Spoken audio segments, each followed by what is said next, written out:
It's not like we haven't seen this problem coming for over a year. And it's not like we haven't seen over the last 5 or 6 months these terrorists moving in, taking control of western Iraq. Now they've taken control of Mosul. They're 100 miles from Baghdad. And what's the president doing? Taking a nap. And with that, John Boehner leaves the podium and walks away very powerful. And Mary, as promised, we're now joined by Rick Francona, retired lieutenant colonel, and you know him from his days as a military analyst on the TV networks. Of course, a colonel in the U.S. Air Force, military intelligence expert. Hello, Rick. Good morning. Good to talk to you. So in response, the president said, "I am not ruling anything out." Let's talk first about the problem. Who is this group, ISIS, some kind of offshoot of Al-Qaeda, and how on earth have they taken Mosul and Tikrit in such rapid succession?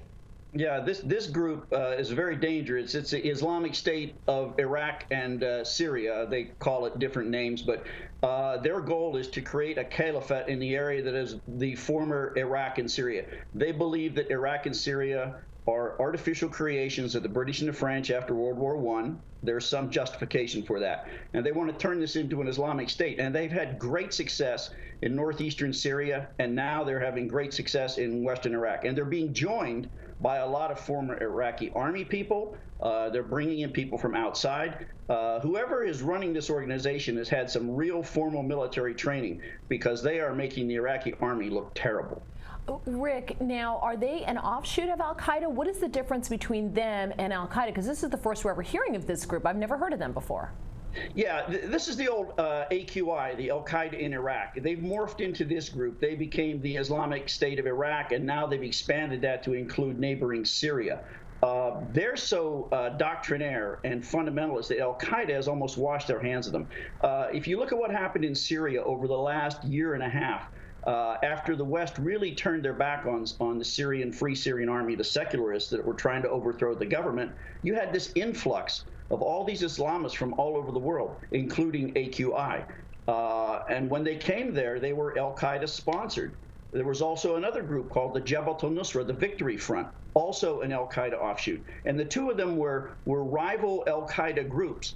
But the ISIS, has broken away from Al-Qaeda. Now, when we see in the papers that Al-Qaeda has taken Mosul, that's not quite exactly right. I would say they're Al-Qaeda inspired, but they are totally separate now from Al-Qaeda.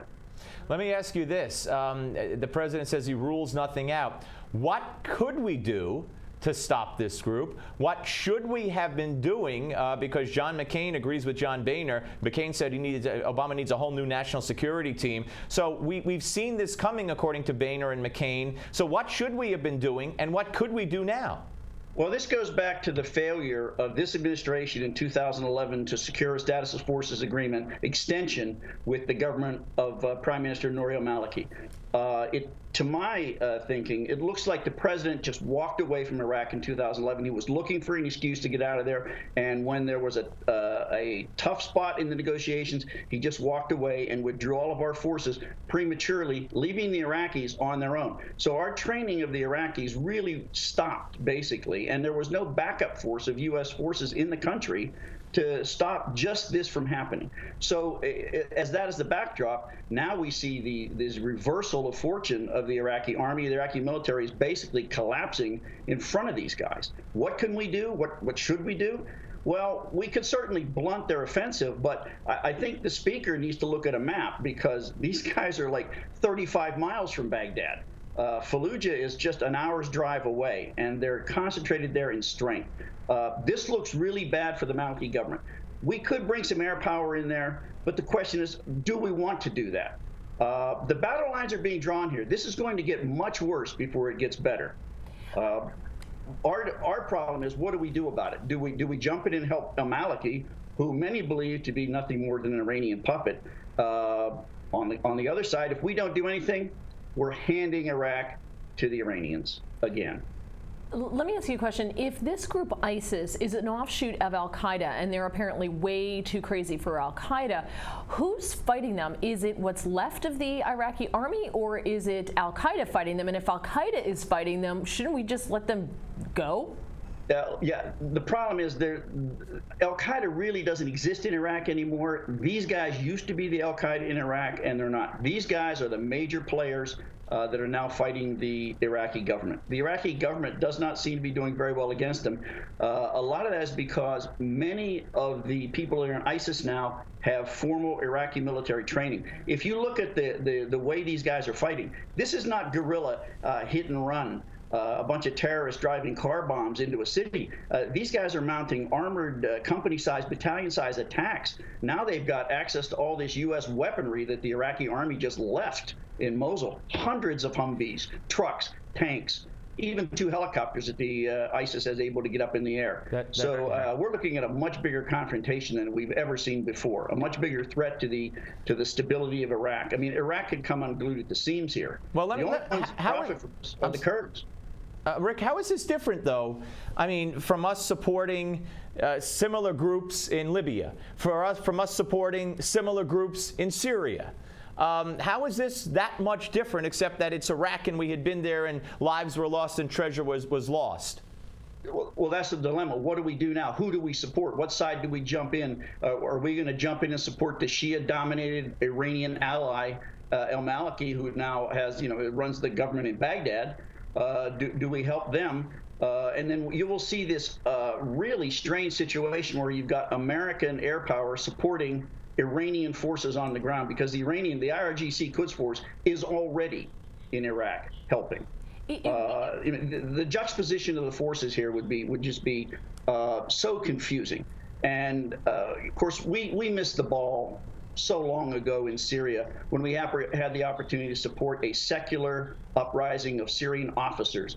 Now what we see in Syria is this hodgepodge of Islamic fighters from all over the world. You've got the Kurds fighting, you've got ISIS fighting, you've got Jabhat al-Nusra fighting, and you still have the secularists. And the Syrian regime has capitalized on this and is on the verge of retaking their country. Syria will soon be pretty firmly under the control, most of Syria under the control of Bashar al-Assad, and then you'll have this enclave of ISIS up in the northeast. This is a real mess because, in my opinion, we've abdicated much of our leadership in the area. Rick, if this were your call, if you were the commander-in-chief, would you get involved or would you just stay out of it? Unfortunately, Mary, it's hard not to get involved because we had invested so much in the Iraqis. And I don't think anyone is ready to sit back and just give Iraq to a bunch of Islamist fanatics, because you will create Afghanistan on steroids. And there will be a bloodbath, the likes of which we have not seen, as the Sunnis and the Shia go at each other yet again. Well, let me ask you, I'm sorry to interrupt, but I want to make sure we get this in. Is this what we're going to see in Afghanistan once we leave Afghanistan? I mean, whether it's with the 9,000 troops there or when that finally dissipates and we have no troops there, is this a preview? I think it is, Steve. We're doing the same thing in Afghanistan. We're telling the enemy the day that we're leaving. Right. If you're the Taliban, if you're ISIS, if you were al-Qaeda in Iraq, all you do is wait and say, well, the Americans are leaving, and I think Afghanistan, there will be no Americans there after 2016. The bulk of them will be gone later this year. They said, well, we'll just wait. Time is on our side, and then we'll turn Afghanistan back into the Islamic emirate that it once was. It's very, very frightening. Rick, always great to hear your expertise, and thank you for joining us today. I'm sorry I didn't have better news for you, Steve. No, hey, we like getting the truth, no matter how painful it is. Rick Francona, ladies and gentlemen, retired Lieutenant Colonel in the U.S. Air Force, military intelligence expert here on the Steve Malzberg Show. It's frightening, and I don't know. I mean, I don't want to get us involved again in Iraq. Well, do you throw good money after bad? But on the other hand, can you let happen the scenario that Rick put forth? But then again, this president has supported, as I pointed out, al-Qaeda terrorists fighting in Libya, al-Qaeda terrorists fighting in Syria. So maybe he's not adverse to letting it just unfold and happen here. I don't know. Maybe we can't fight it. Maybe it's a battle we can't win. That could be. And we're going to get more expert opinion on the panel, which is next. And on this version of the Malzberg panel, we'll be joined by General Paul E. Vallely and Fred Fleitz of Lignet. So we'll get more from the best as Mary and I return right here on the Steve Malzberg Show. Don't go away.